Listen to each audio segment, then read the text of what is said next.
उसको आपस में बांट लिया और अलग अलग हो गए और अलग अलग तरीके से उसका डिस्पोजल करना था। मामले में क्या 3 ही लोग शामिल हैं और भी लोग शामिल हैं? अभी हम लोग देख रहे हैं क्योंकि जैसा परिवादी ने हमें बताया कि उसका करीब 57 किलो चांदी गई है, जिसमें से हम 38 किलो चांदी आपको बताया कि वो हमने बरामद कर ली है। तो ऑलमोस्ट 18-19 किलो चांदी और होनी चाहिए और सोने के जेवरात जो उसने बताए थे वो ऑलमोस्ट बरामद हो चुके हैं इसमें।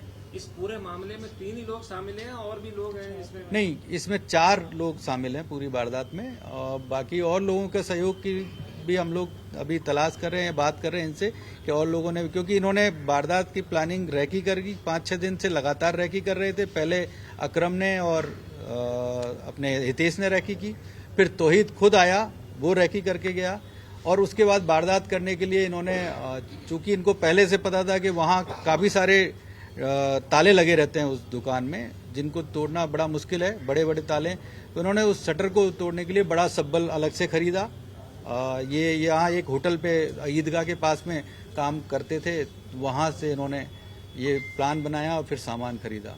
सर, ये बड़ी चोरी की प्लानिंग करने वाले थे तो क्या मौज मस्ती, कर्जा या क्या वजह, मोटिव क्या है, क्या बताया? नहीं, मोटिव तो अभी चूंकि पैसे की क्रंच में थे, कोई पैसा इनके पास नहीं था और कोई काम नहीं कर रहे थे, ऐसा कोई काम नहीं करते थे, होटल पे दलाली का काम करते थे, तो उससे कुछ बहुत ज़्यादा पैसा नहीं आ रहा था। तो अकरम ने और हितेश ने ये प्लानिंग की थी। उसमें फिर अकरम ने पहले तौहीद को मिलाया और तौहीद ने फिर बाद में अशफाक को अपने साथ मिला लिया। आरोपियों का पुराना रिकॉर्ड है? जैसा मैंने बताया कि हमारी टीम अलग अलग, पहले जो वहाँ कैमरे लगे हुए थे उस सिद्धि विनायक कॉम्प्लेक्स के पास, उनको देखा तो उसमें इन तीनों को देखा गया कि 3 लोग एक मोटरसाइकिल पर वहाँ आए। उससे उनका पीछा किया गया कि उनके आने का समय और जाने का समय हमने वेरीफाई किया। फिर जब हम इन कैमरों को देखते हुए दिल्ली रोड पर गए तो दिल्ली रोड पर हमें ये मानबाग तक हमें पता चलते हैं, उन कैमरों को देखा गया। सारे कैमरे देखने के बाद इन लोगों को एरिया आइडेंटिफाई किया है कि यहाँ तक ये लोग गए, उससे आइडेंटिफाई हुए। सर, एक ब्रह्मपुरी इलाके में भी सुबह कोई कार वगैरह लूटने की बात सामने आई। पहले इसके बारे में और किसी का कोई सवाल हो? हाँ सर, इसमें ये क्या लोग श्योर थे कि अंदर चांदी है या सोना, मतलब क्योंकि सोना भी काफी महंगा होता है इनके लिए, अच्छी संख्या में उसको, मतलब ये पैसा आ सकता था इनके पास में। नहीं, आसानी ये थी इस दुकान को चुनने की इनके लिए, क्योंकि ये पूर्व में यहाँ पर काम कर चुके थे, इस दुकान को देखा हुआ था, ये एरिया जाना पहचाना था इनका और ये था कि हम लोग यहाँ आसानी से कर सकते हैं, ये इसके लिए निश्चिंत थे, इसलिए उन्होंने इसी दुकान को चुना। हाँ,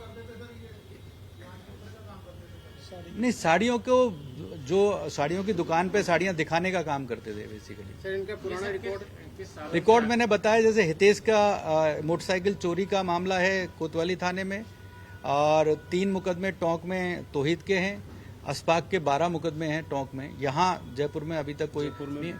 इस दौरान इनसे पूछताछ में अभी हमें एक जयसिंहपुरा खोर में पिछले साल ज्वेलरी की शॉप में लूट हुई थी, वो वारदात भी इन्होंने करना बताया है, हाँ किया है, और एक 20 लाख रुपए की लूट इन्होंने टोंक में की थी, वो वारदात भी अभी अनट्रेस है, उसको भी इनके द्वारा ही किया जाना सामने आया है। सर, ये अभी भी काम कर रहे थे, मतलब उसके आसपास की दुकान में, जैसा आपने बताया, काम पहले से जानते थे इस तरह? नहीं, अभी नहीं, वो अभी पिछले लगातार 3 साल तक इन्होंने वहाँ काम किया, अब इन दिनों कोई काम नहीं कर रहे थे, इसलिए ये पैसे के क्रंच में थे, उसी की वजह से इन्होंने ये वारदात के प्लान। सर, एक सवाल है, ज्यादातर जितनी भी ये जो दुकानें होती है चोरी बाजार की, चाहे कपड़ा का हो, सवाल हमेशा आता है पुलिस वेरिफिकेशन, जो किराएदार या जो स्टाफ है उसकी वेरिफिकेशन की हम बात करते हैं, क्या अमूमन अमल में लाई जाती है, वेरिफिकेशन होता है जो स्टाफ का?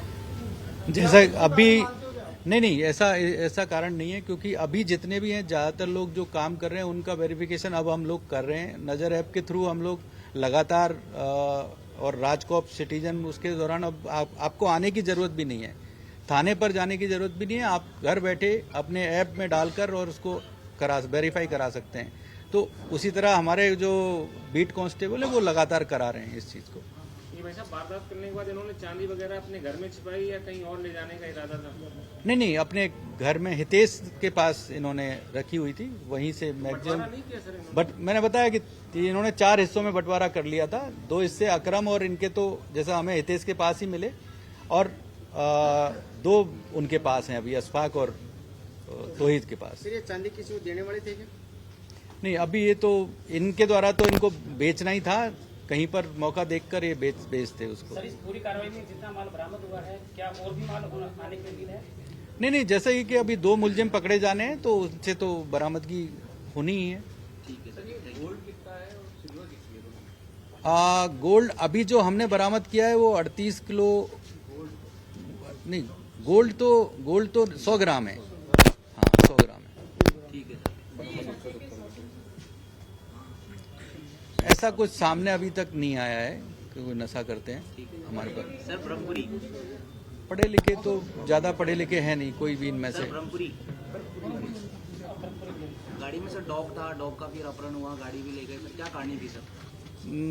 आज सुबह करीब 8 बजे एक ब्रह्मपुरी सीतारामपुरी जगह है जहां पर एक स्कूल चलता है आधारशिला, उसकी संचालिका अपने ड्राइवर के साथ स्कूल गई थी, तो वो ड्राइवर उसको छोड़कर वापस जाने के लिए जब गाड़ी स्टार्ट कर रहा था तो 2 लोग आए। दो में से एक बंदा जो कंडक्टर दूसरी साइड से उसमें गाड़ी खोलकर बैठ गया और एक बंदा उसके पास आया और उसको पिस्टल दिखाई और ड्राइवर को बाहर निकाल दिया और गाड़ी लेकर वहां से चले गए। इस तरह की वारदात की सूचना हमें प्राप्त हुई थी। उसमें बाद में पता चला कि जो उनका डॉग है, पर्सनल डॉग जो घर पर पालतू कुत्ता था, वो भी उसमें साथ में था, वो भी उस गाड़ी में साथ चला गया, जिस पर एसएचओ ब्रह्मपुरी, एसएचओ जयसिंहपुरा खोर और आगे जितने भी हमारे थाने थे उन सब में नाकाबंदी कराई गई। नाकाबंदी के बाद जब हमें लगा कि कुछ ज़्यादा टाइम हो गया तो ग्रामीण के जो थाने थे उन पर नाकाबंदी हुई और एसएचओ ब्रह्मपुरी लगातार उस गाड़ी का पीछा कर रहे थे। तो उस गाड़ी को पता चला कि वो टोल से पास हुई है, तो आगे शाहपुरा में एसएचओ शाहपुरा और उनका जो स्टाफ था उनके द्वारा नाकाबंदी की गई। उस दौरान गाड़ी जब सामने से आई तो उन्होंने रुकवाने के दौरान उन्होंने गाड़ी भगाने की कोशिश की। उस भगाने के प्रोसेस में वो अपनी